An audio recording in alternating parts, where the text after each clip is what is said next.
Hey everybody, I'm Hunter. We're here at SCTE TechExpo 24. If you're not down here, you should be down here. Get down here. I'm here with Maria Popo, the new CEO of SCTE. And we're gonna have a quick chat, talk about how things are going and where things are headed. Thank you, Maria, so much for being here. I really appreciate it. It's wonderful to be able to connect at the chapter level with you.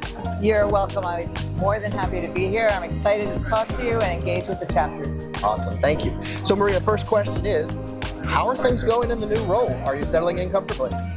I'm loving it. I think this is probably, I don't even know if it's a job. It's my most favorite position out of anything that I've done. Really? I get to engage with so many people, like at the chapters, right? Senior executives, coming from the vendor side originally.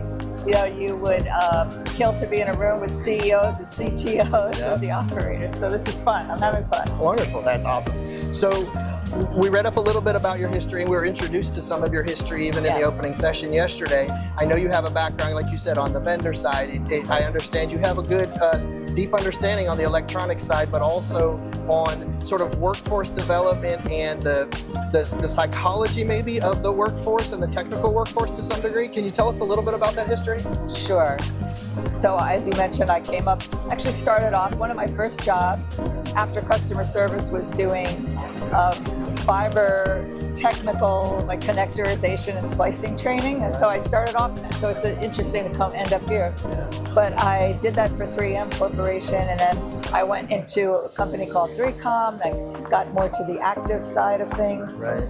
Excuse me. And then that's where I got into the cable modem piece of it, and then went to a company called Foxconn that's a large manufacturer of a lot of devices like our Apple iPhone, and then eventually became president and CEO of UB Americas. And then it was right around that point where that was probably about like around 2017 where I thought, you know, I want to now explore and do something that I really feel like it's meaningful and impactful related to workforce. Right. And then the reason I wanted to do that is because most of my entire career, I went to trade school, but I had not finished college. So I went to like 8 different colleges. I relocated a couple times, New Jersey to Austin to Denver, and I had a family, I was traveling, husband. So it was, for various reasons, something that I always wanted to do. But it was also something that I thought, well, why was I able to do so well without that college degree yet?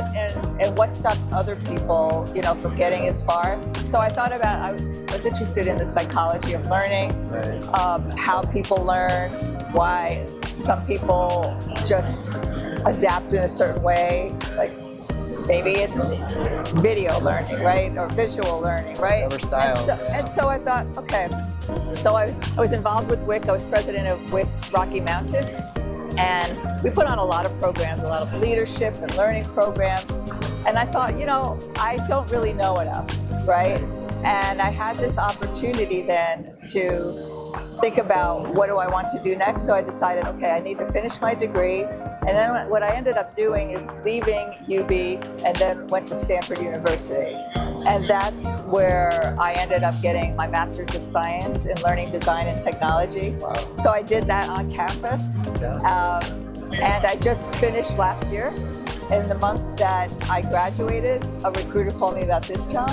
And it's just like everything lined up, right? Like, so coming from the industry that I knew well, and then the learning and everything, you know, and that whole path. So, yes. That's very cool.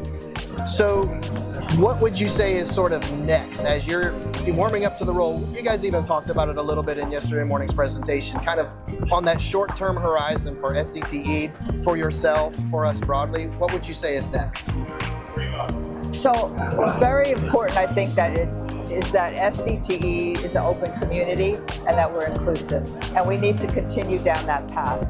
And having standards and ANSI standards is an example of that, right? Because we're open and we bring people in. So I think what coming in I was asked to do is like, okay, where does SCTE fit in the industry? What is the importance of SCTE? What is the relevance, right? And so it's always been clear that there's a lot of passion and excitement in the chapters, and there's value for that. But I was also told as I went out to speak to leaders such as yourself to how do we get the executives?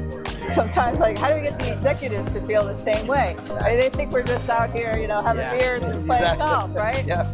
And so that was a core to everything that I think that we do going forward, is to ensure that we think about how you all can continue to do what you do, but also to support you in a way that's seen as valuable. So what is valuable? I think at an executive level, like meeting the needs, having a trained workforce is valuable.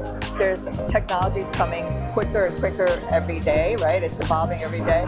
But also some think that, oh, well, you know, the network will solve for a lot of things, or AI will solve for a lot of things, but it won't solve for everything, right? And so staying ahead and trying to identify what the skills are that we need is extremely important. And I think those skills are evolving. I think those skills are becoming more soft skill, technical skill integrated. So one of the things I've talked about in the past is that they've become more socio-technical, just like our chapters, and that there's new skill sets like collaborative intelligence, which is where a technician might collaborate with AI, right? Right. And use that for troubleshooting.